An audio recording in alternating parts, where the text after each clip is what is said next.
Assalamualaikum warahmatullahi wabarakatuh. Perkenalkan, nama saya Fatika Nurul Soima dengan NIM K222304555. Di sini saya akan memaparkan hasil dari informasi yang saya dapatkan untuk rekrutmen karyawan di sebuah perusahaan.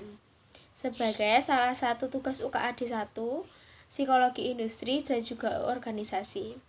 Sebelumnya di sini saya akan memperkenalkan profil narasumber yang saya wawancarai.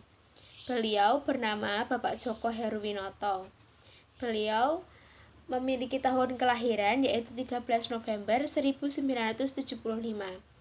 Beliau merupakan lulusan Sarjana Kesehatan Masyarakat, jurusan Kesehatan dan Keselamatan Kerja.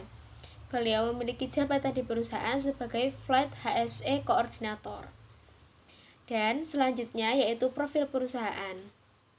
Perusahaan bernama Harbour Energy. Harbour Energy adalah perusahaan minyak dan gas independen terbesar yang terdaftar di London dengan posisi terdepan di Inggris serta kepentingan di Indonesia, Vietnam, Meksiko, dan juga Norwegia. Dan selanjutnya struktur organisasi yang diterapkan di perusahaan Harbour Energy, yaitu untuk pangkat tertinggi sendiri itu ada OM, yaitu Oxford Implementation Manager, dan di bawah itu ada 3 kepengurusan yang paling penting.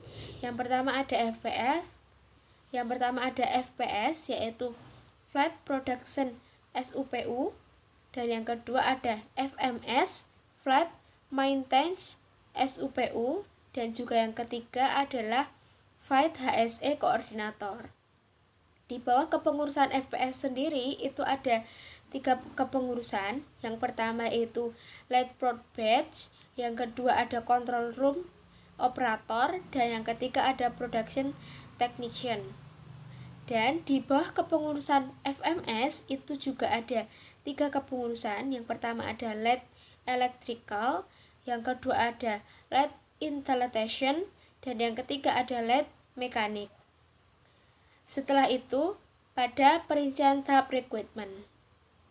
Perusahaan ini memiliki tahap rekrutmen yang pertama, yaitu mengumpulkan berkas-berkas yang dibutuhkan atau yang diminta sebagai syarat pendaftaran di perusahaan.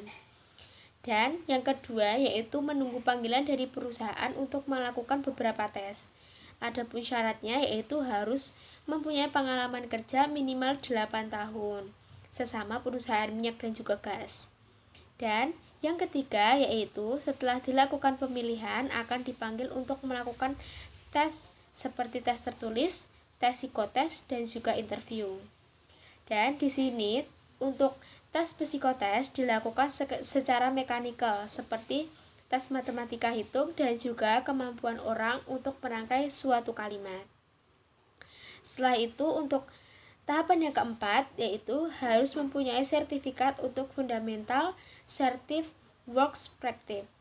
Dan yang kelima yaitu tentunya harus bisa berbahasa Inggris. Dari proses pengambilan pekerja, dari sekitar 100 pendaftar hanya dipanggil sekitar 50 orang yang lolos dan melakukan tes tertulis. Lalu mengerucut menjadi 30 orang untuk melakukan tes psikotes. Setelah dilakukan tes psikotes, hanya ada 15 orang. Setelah itu, melakukan tes interview dan juga presentasi. Dan di sini akan diambil sekitar 5 orang saja untuk tahapan terakhir. Dan pada tahap terakhir, pada tahap medical check up dan hanya dipilih sekitar 3 orang terbaik saja.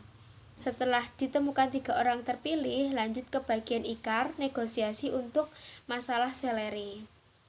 Selanjutnya yaitu standar gaji di perusahaan Harbour Energy minyak dan gas ini tergantung dari nego melalui Petromindo. Di perusahaan Harbour Energy ini mencari karyawan dengan membuka pendaftaran melalui ptmindo@gmail.com. Setelah itu yang terakhir yaitu evaluasi proses rekrutmen dan juga seleksi.